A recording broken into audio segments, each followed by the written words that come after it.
He was willing to take the risk, but guess what? He put all of his money, all of his savings at that time in that risk. And then the unfortunate thing happens. Now, when it comes to risk, I find that a lot of people don't understand that there's a difference between your willingness to take risk and your ability to take risk.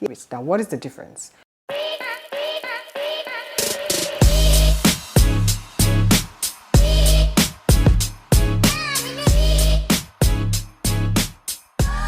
Hello everyone and welcome back to my channel. So this week I wanted to break down why you need to balance risk and reward.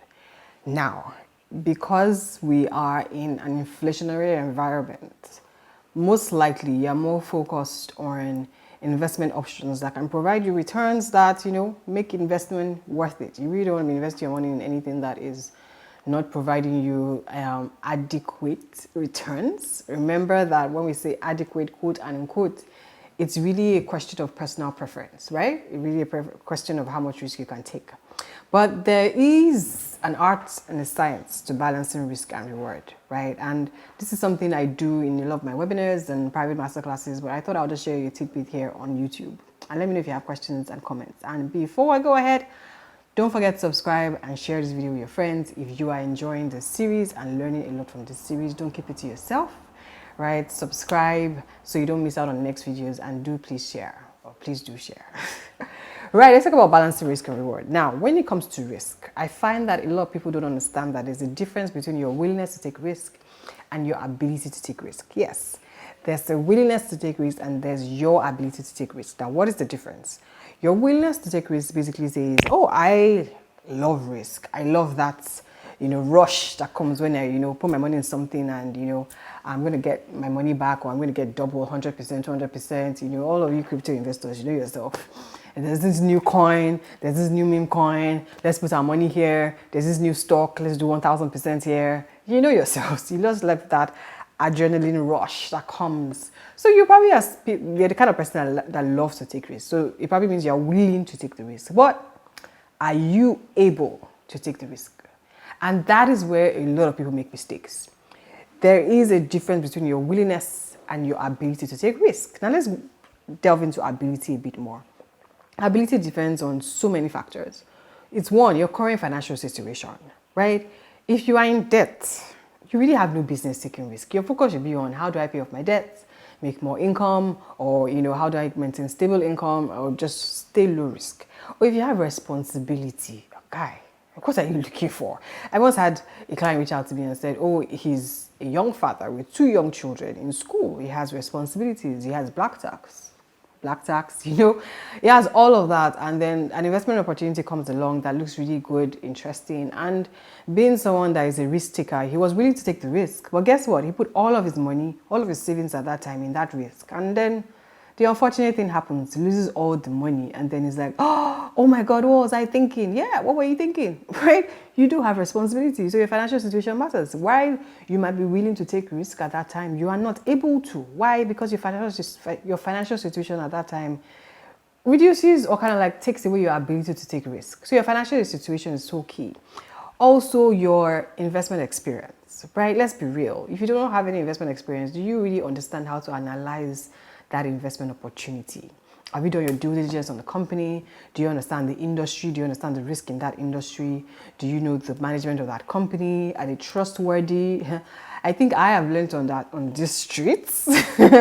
One thing I have learned on the streets is, look, it might be a fantastic investment opportunity, it might be a fantastic company, it might be a great industry, but if the people that are running the company lack integrity, or basically they just don't listen to anybody, you probably want to keep your money away, right?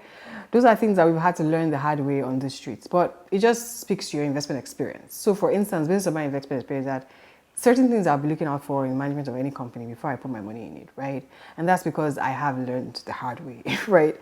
And so those 2 key things are very important: your current financial situation, your investment experience. Then of course the time horizon for that opportunity. So if you're taking a risk that is going to, probably cover a period of 12 months, can you afford that? So while you might be willing to, you may not be able to, right? If it's a 1 week, 1 month kind of thing, maybe, but think about your financial situation as well and your budget.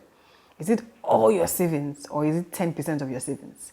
Now think about it. Someone who is taking risk with 10% or even 5% of their portfolio, of their savings, is a lot better off than you who is taking the risk with 90% or 80% or even 50% of your savings. Like, why? Why are you doing all of that? 50% is a lot, right? So when you build an investment portfolio, you have to consider the difference between your willingness to take risk and the ability to take risk.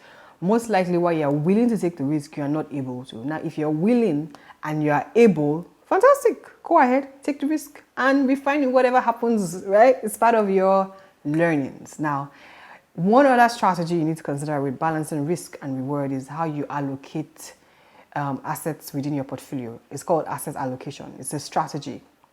And it's something that I always teach in my masterclass, right? It's something you have to consider very carefully. And so the way I teach is I call it the bucket approach to investing. And I'll just share a tidbit right now because I share a lot more detail in my masterclasses. If you'd like to know more about that, leave a question or a comment in the comment section, right? But the bucket approach to investing basically says you should think about your investment portfolio in terms of buckets, right? So I tend to think about it with 3 buckets. I have my safety bucket, my growth bucket, and then something I call the dream bucket, basically, right? So what is this approach? Basically means that I would build my portfolio and allocate my monies or my investment decisions in terms of these buckets: safety, growth, and dream. The safety bucket is where you don't want to take risk. Here you're considering your low risk options. You're considering liquidity as a very critical factor. So your goal here is low risk and liquidity. And that's because you want to have access to it. You don't want to lose that money. You want to be able to liquidate it if you need cash immediately. You know, because I have one of my mentors shared with me a story about her father, you know, who had a lot of real estate. But guess what? He fell ill. And he was in the hospital, they were paying bills up to a certain point, but he needed cash. And then they had to start, you know, go on this rush to sell off his real estate, and they had to sell at very desperate prices. And that was just a very sad story because he had really, really good real estate in great locations, priced real estate in great locations. But guess what? The family needed cash, and that was what was important. So they had to liquidate, they had to sell off at desperate prices. Now, the buyer on the other side was lucky, right? He was getting real estate at a good price. And that's a strategy I'll speak more about in my real estate videos. So you need to subscribe to learn more about that. But, you know, back to balancing risk and reward and how to consider allocating your assets across the buckets. When you think about your safety bucket, I said low risk, liquid, right? Now, one of the things I always say is build your safety fund, or some people call it emergency fund. Remember, I call it safety fund. Is think in terms of the amount of money you need to maintain a lifestyle. If you have a budget, you know that this is the amount of money I need on a monthly basis. If you don't have a budget, what are you doing with yourself? Because like I said, a budget is simply a plan for your money. And if you'd like to learn more about budgeting, let me know in the comment section. But if you have a budget and you know that this is the amount of money I spend on a monthly basis, right? My groceries, my personal grooming, everything, my fueling my car, transportation, everything, including black tax. Yes, black tax should be in your budget. You multiply that amount of money by 3 months, 6 months, 12 months. I would say work towards 12-month period. And that's why, because we live in very uncertain times. You can lose your job today or something might happen. You know, you just want to be sure that you have a very good buffer, right? So even if you start with 3 months, work towards 6 months, but plan towards a 12-month at least. You can do 2 years, you can do 3 years, even more. But the goal is, remember, safety and low risk liquidity, liquid options. What are the options to consider here? While remember, I'm not your financial advisor, speak to your financial advisor. I would say the options to consider for that bucket include your low risk securities, such as the federal government bond, your treasury bills. Remember, you're not trying to hedge against inflation here, just focused on safety. So there are some insurance products that can help cover that as well. So speak to your financial advisor and learn about all the options that are safe, low risk, and liquid, right? When it comes to your growth options, this is where we are taking the risk, right? This is where we'll consider risk, because some of you might still not be open to risk, and that is totally fine.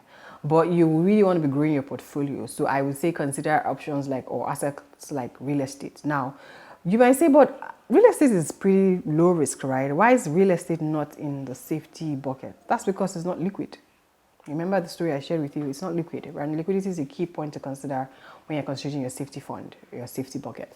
So with your growth bucket, you're considering options that, you know, give you access to growth. Remember that real estate is an option that grows with inflation. If you missed that video, click here to watch it. And then you want to consider, watch it later, not now, right? But you want to consider options that grow or can act as a hedge against inflation, right? So here you're considering real estate, you're considering stocks, you're considering euro bonds, foreign currency denominated. Remember, I shared with you that euro bonds are not necessarily low risk because sovereigns actually default on bonds sometimes. So here you're considering investing in startups, right? If you're someone that wants to invest in startups, VC bonds, venture capital investing, high risk. So this is where you should be your growth bucket. What else would I consider here? Investing in other businesses as well. And if you run your own business, I will put it in this growth bucket, right? And there are options like lending, private debt notes, peer-to-peer lending platforms. There are so many options in this growth bucket, but you don't have to do everything, right? Stick to the ones that you can do as per your stage of life and the ones you can also tolerate in terms of risk, right? The final bucket is your dream bucket. This is where we did not come to this life to just come and live, work, and suffer, right? We also have to have, I always think you should have some dream or bucket list items that you want for your life, because life is not just about working, right? So this is where you plan for those bucket list items, things you like to do, travel, all of that. So you consider your investment options for that bucket very carefully, right? Because if you're thinking that, oh, I want to travel, I need a travel budget, so this is my dream bucket, and you invest your money in really high risk options, you will lose all the money and you will not be able to travel. So, right, basically that is the approach that I always teach, and I'm just giving you a brief overview here on how to consider asset allocation with your portfolio. So this is how you balance risk and reward, right? So there's a better approach to risk. Don't just say, oh, I don't take risk. There's an approach to it. And if you're someone who's thinking, oh, I really don't take risk, but inflation is this amount of money, inflation is this rate, currency devaluation is at this rate. If you are experiencing currency devaluation, if you're not, kudos, that means your currency is stable. Or if you are, you need to consider your options carefully. You need to consider growth, right? So that is a better approach to building an investment portfolio, and that also helps you balance risk and reward. Don't forget to leave your questions and comments below. I will get to them and probably consider them too in terms of my additional content in the upcoming videos. Subscribe so you don't miss out on this series. Share with a friend, and I'll see you in the next video.